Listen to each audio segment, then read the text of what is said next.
Son of a bitch! Get out there, you rat bastard! Video game classification is a perilous subject. We frequently use terms to describe what a video game is. Back in the 90s, the term Doom clone was used to describe pretty much every first-person shooter. Today we have terms like Souls-like, roguelike, action RPG, platformer, and what qualifies as a game to each one of these different classifications is hotly debated. What makes a Souls-like? What makes a roguelike? People argue these questions online. And whenever anybody steps forward with a new position, it's always met with hostility. A wise man wouldn't knowingly step into this debate. A wise man would let others argue it all and avoid the subject altogether. But I am not a wise man. I am a gamer, and the one thing gamers have in abundance is opinions. And it's my opinion that Balatro and Elden Ring Nightreign are basically the same game.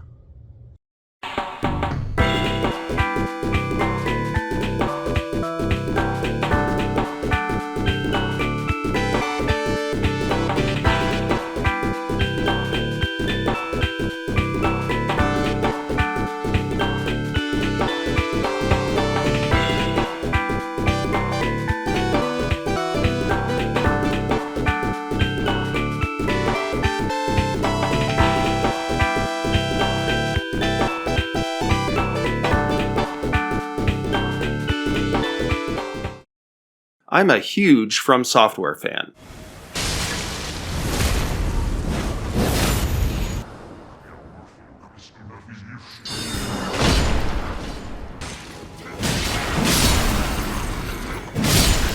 It all started with Demon's Souls in the PlayStation 3, a game that I sucked so badly at the first time I played it that I rage quit, which is a rarity for me. I'm a collector, so I tend to hold physical media in an almost sacred stature. Even games I dislike, if I have the physical, I'm going to take care of it. Well, with Demon's Souls, I was so angered by how seemingly unfair and bullshit the game was, that I came very close to snapping the disc in half when I rage quit. It wasn't until a few months later when I was angrily arguing with someone online about how bad Demon's Souls was, that a very patient person in IRC talked me through my hang-ups with the game. Helped me see that, realistically, it was entirely me that was the problem, that I needed to adjust my expectations with this game as well as adjust my playstyle in order to succeed at it. With this person's help, I managed to get past the boss I was stuck on and ultimately beat the game. And from that, I was hooked.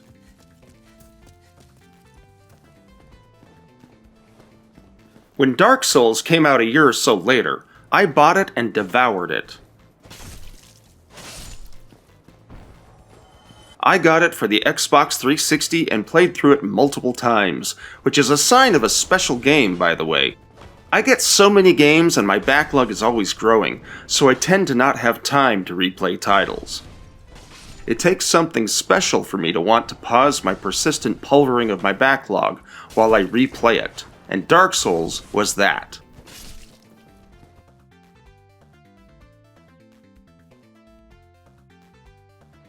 Dark Souls 2 came out, and I loved that. Still do, actually. I've always been confused by the hate the game gets.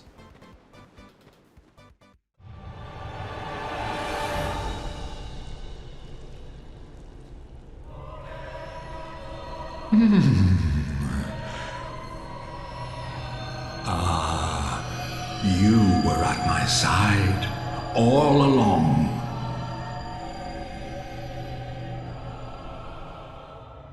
My true mentor, my guiding moonlight.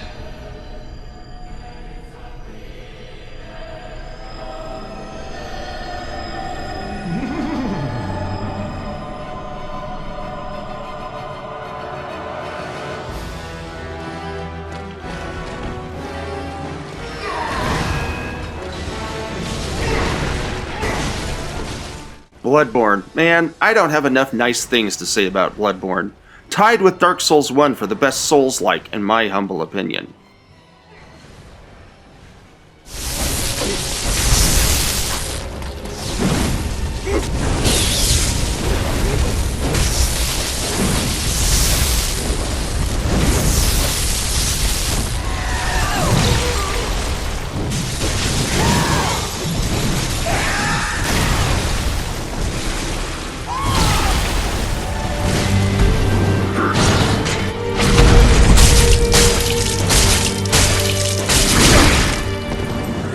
Dark Souls 3, it really wasn't my jam. It was fine, but too much of what I liked about the previous games was removed for me to hold it in high regards.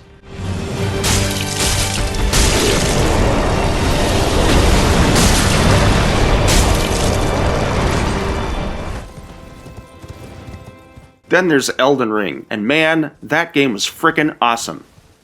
But Elden Ring hit a bit differently for me, and for one very specific reason, and that is co-op.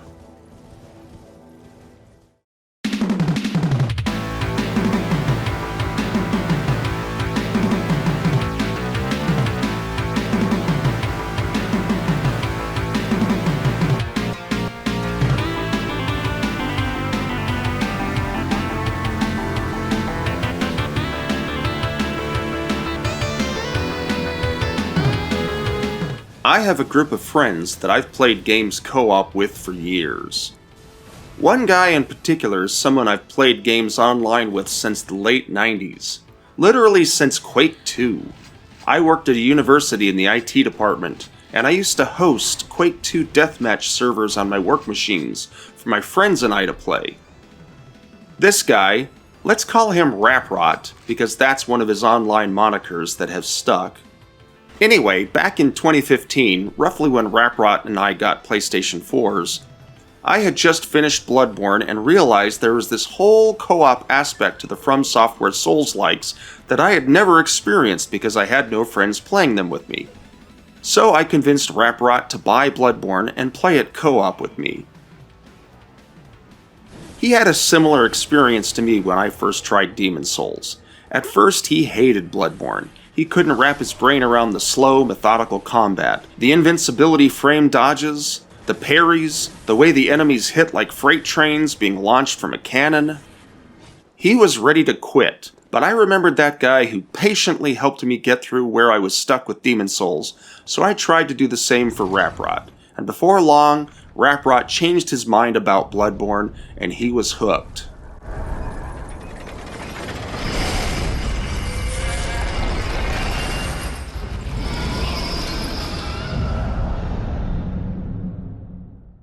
After Bloodborne, he and I played Dark Souls 3, then Dark Souls 2, and then Dark Souls 1.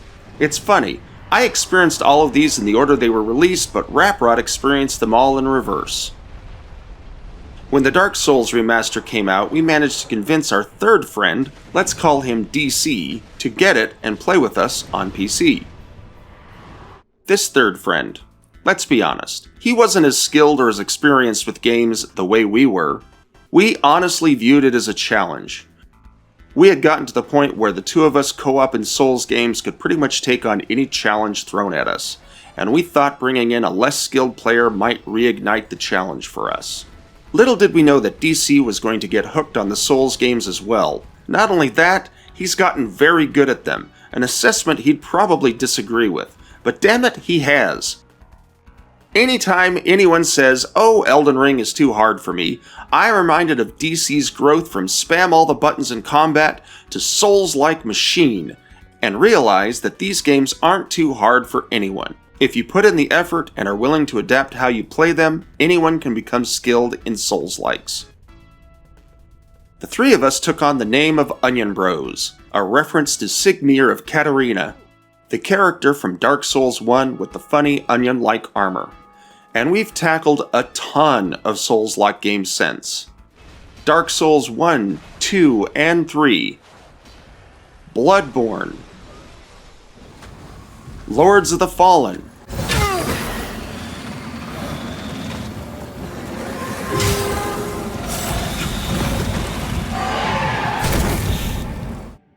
Elden Ring, though technically speaking, I'm the only one in our group to have actually finished the Shadow of the Erdtree DLC, because we just couldn't beat the final boss co-op, and no one but me was able to solo it.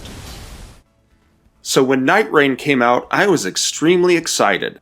Here was a co-op focused Elden Ring spin-off, with roguelike progression and new content along with remixed old content. And it was built around 3-player co-op, perfect for the 3-person Onion Bros.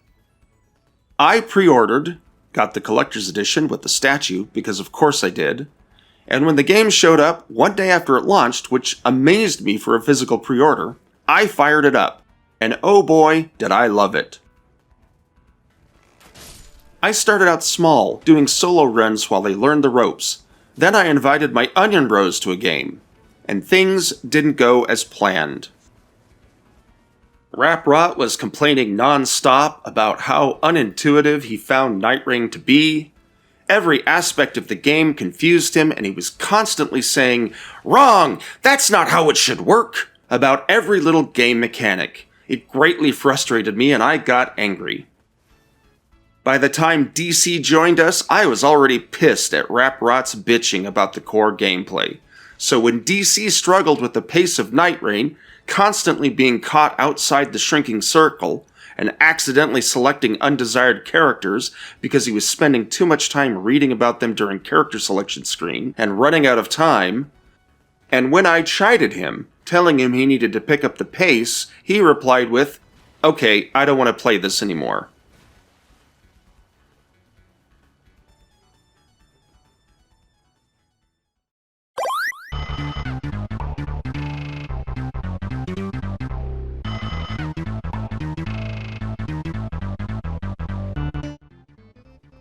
Trying to salvage the situation, I tried to explain what Nightreign was, and the reasons you needed to adjust your expectations with it. I explained it's a roguelike, with Souls-like combat, built around the engine and assets from Elden Ring. This was an explanation that worked for me to grok what this game was, so surely it would work with them. It didn't. After maybe the 5th time explaining this, DC replied with, "Say roguelike one more time." And that's when it occurred to me, this is a palette difference. Like going from fish sticks to a tuna sushi roll. Yes, it's all fish, but the two dishes couldn't be more different in terms of taste, presentation, and mouthfeel.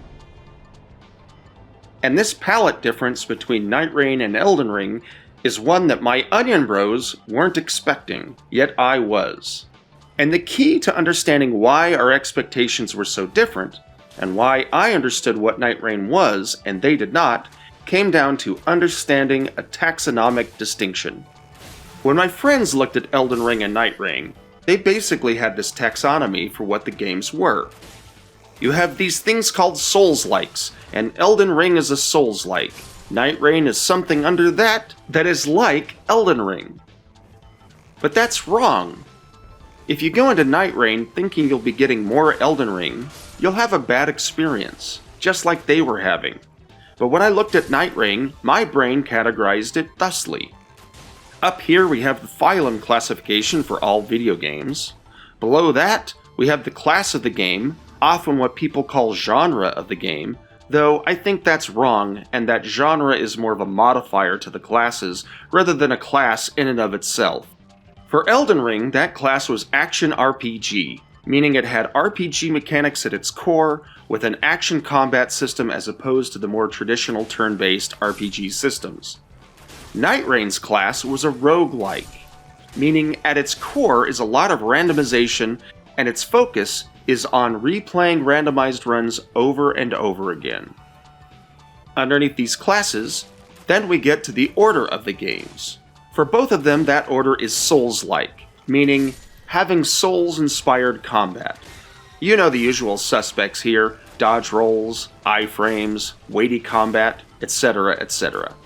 So Nightreign was a roguelike, Souls-like, a classification that made perfect sense to me, and when I fired up the game the first time, I knew exactly what to expect. But because my friends were expecting more Elden Ring, their expectations were not met. I kept trying to explain this distinction to them, but it never quite stuck. We ended the night having made it to the Day 2 boss a couple of times as a group, but we never won it. There was continuous frustration on everyone's part, and we ultimately ended the evening irritated and unsatisfied, as if we just struggle-fucked for 2 hours. Reading this now in my script I realize, Jesus Christ, that's graphic. But it's an apt description, and one I stand by. I was left in a general malaise, lamenting why my friends weren't getting Nightreign, and how best to explain to them what this game even is, so they can set their expectations more accurately. And that's when it occurred to me, the best way to explain what Nightreign is to gamers who aren't terminally online in the gaming scene as I am, isn't to compare it to Elden Ring, it's to compare it to something else. Balatro.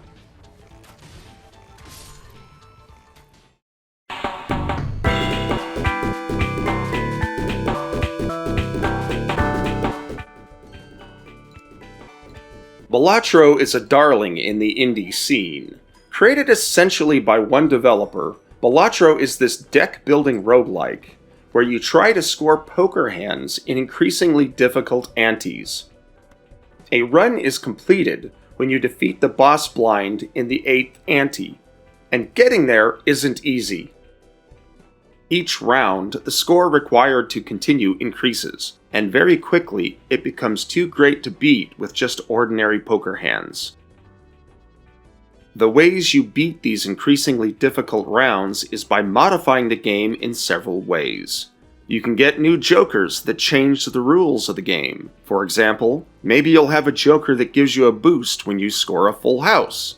Or maybe you'll find a joker that adds a multiplier to every club in the game. Or maybe you'll find a joker that eats other jokers and gains more and more power for each joker it devours. The jokers are wide and varied, and can be synergized in interesting ways. Like, maybe you have a joker that has 1 in 4 chance to upgrade each hand played, but combine that joker with another joker that increases the odds for things happening, and suddenly, your original joker has a 1 in 2 chance to upgrade each hand played. In addition to jokers, you can get tarot cards that can modify the other cards or even the jokers themselves. These include adding multipliers to the cards, changing their suits, or even destroying a card outright.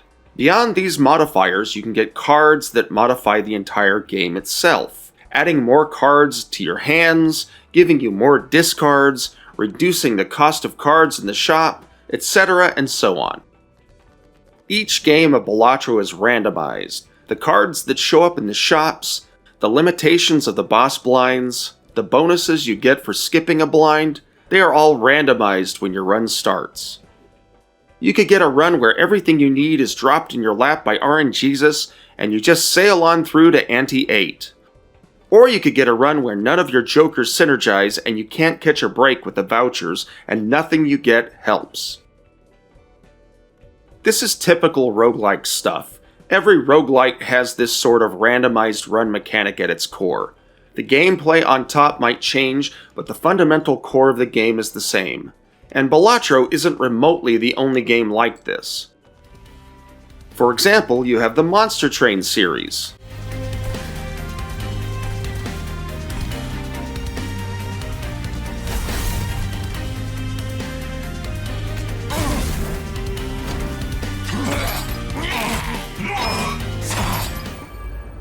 Slay the Spire.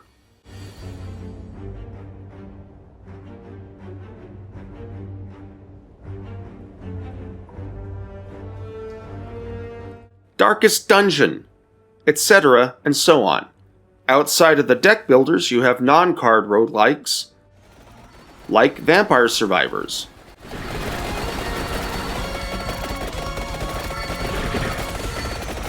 Risk of Rain, and Dead Cells.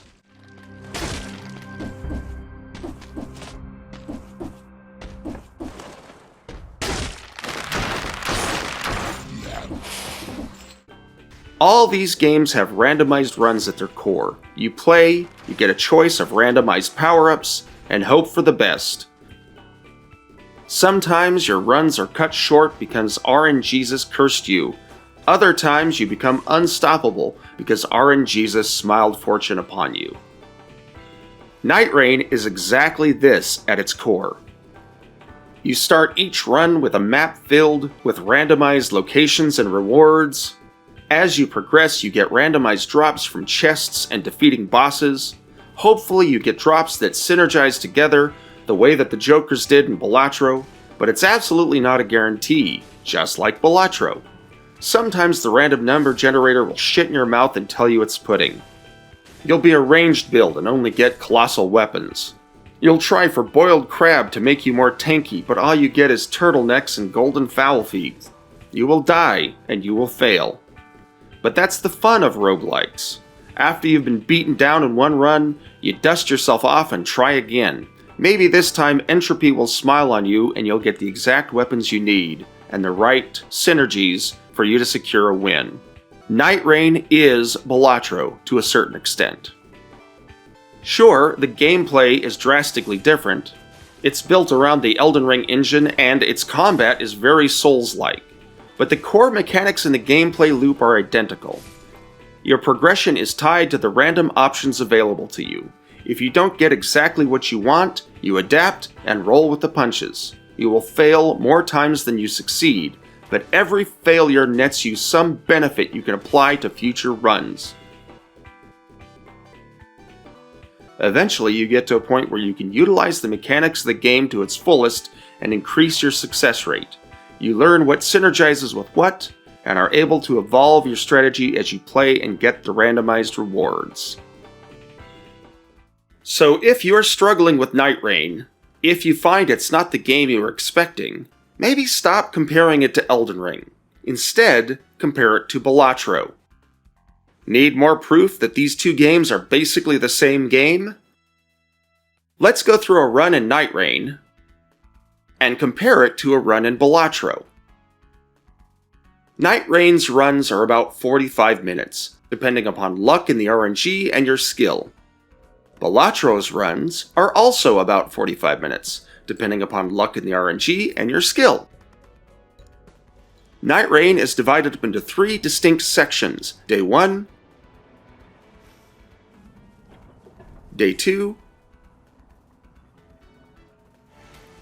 and a boss.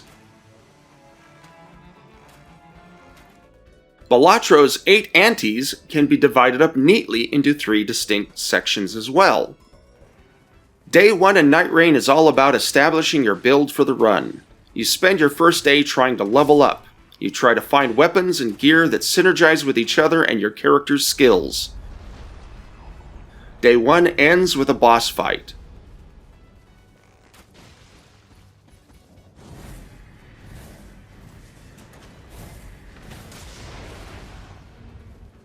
Balatro's first section is roughly 3 antes long, and is all about establishing your build for the run.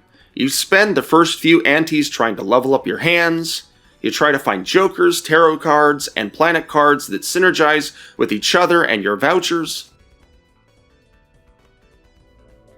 Each ante ends with a boss fight, but it's really not until the 3rd ante that the requirements for win start outclassing what you can possibly get from unboosted poker hands.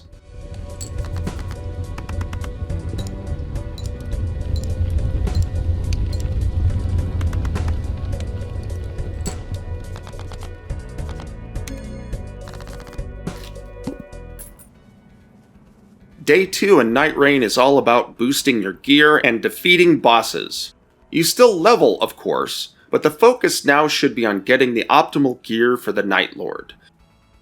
There's a steady power creep here to the Day 2 boss, and then to the Night Lord. And you need to match that power creep in your levels and in the gear that you find. Your gear needs to be as optimal as possible. You should be leveling up your weapon or weapons, getting higher tier consumables, and getting as many boosts from killing bosses as possible.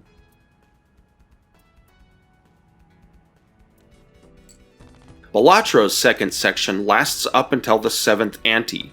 There's a steady power creep here, where you start needing exponentially more and more score to defeat each round.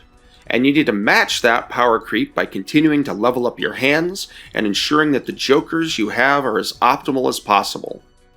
You're probably going to want to start having enhanced jokers if you don't have them already.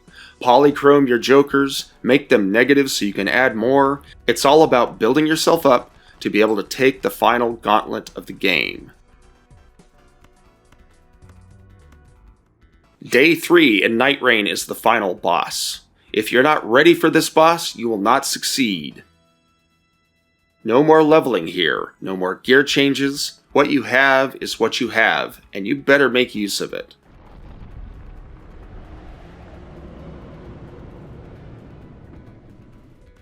The final ante in Balatro is the end of the run, unless you go endless after you beat it, of course. By this point, it's all about polishing your build, boosting your hands by leveling them up, and putting any and all finishing touches in your cards to enable you to take on the final boss round, which usually has a grotesquely massive score requirement coupled with a randomized boss mechanic, making the final round even harder. By this point, there's no more boosting, no more new cards, no more new jokers. You have to make use of what you've got, and you have to hope that it's enough to beat the final boss.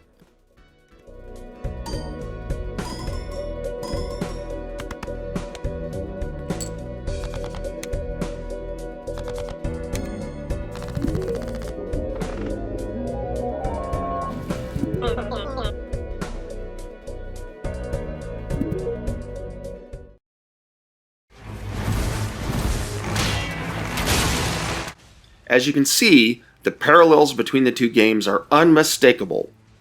There's really no conclusion that can be drawn other than Balatro and Nightreign are the same game.